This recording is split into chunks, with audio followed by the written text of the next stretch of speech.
Eluiar, 2018 urtetik ari da, tokian tokiko hezkuntza komunitateak sendotzeko eta ahalduntzeko bidelaguntza eskaintzen. Prozesu horietan, tokian tokiko hezkuntza eragile guztiak parte hartzera gonbidatzen ditugu, eta beren ikuskera individualak albo batera uzteko gonbidapena luzatzen diogu. Ikuskera kolektibotik, hezkuntzak, herri bakoitzean planteatzen dituen erronkei erantzun bat emateko gonbidapena luzatu zen. Bide horretan, Eluiarko teknikarioen balio erantsia 3 aspektu nagusitan eskaini dezakegula edo egon daitekeela uste dugu. Batetik, herri erronka izaera esleitzen laguntzea prozesu hauei.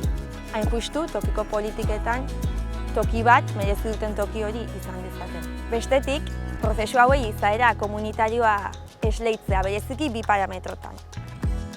Udalei, tokiko erakundeei bide lagunduz izaera erraztaile eta bideratzailea izan dezaten, hain justu ere beraien lidergoa eta boterea ahalik eta gehien partekatu dezaten herritarrekin, eta hezkuntza eragilei dagokienean, eragile hauei ardura partekatua beren egin dezaten lagunduz, erantzukidetasunean bide bat eraiki dezagun. Eta azkenik, parte hartze prozesu hauek sortu, elikatu eta zaintzea.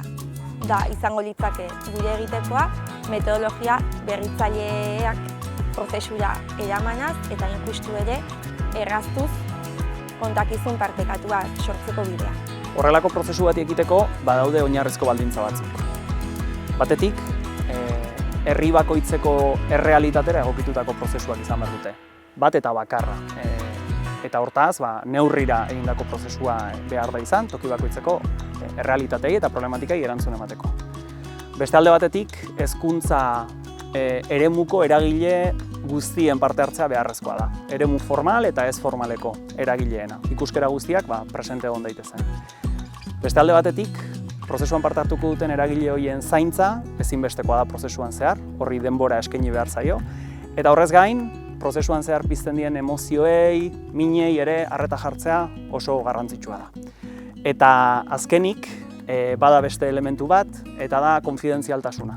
Eragileen artean konfiantza eraikitzea ere bada, prozesu hauen helburuetariko bat, eta hortaz, prozesuan zehar ematen dien bileretan eta esku hartzeetan gertatzen dena, modu pribatuan tratatua izatea ere beharrezkoa eta garrantzitsua da.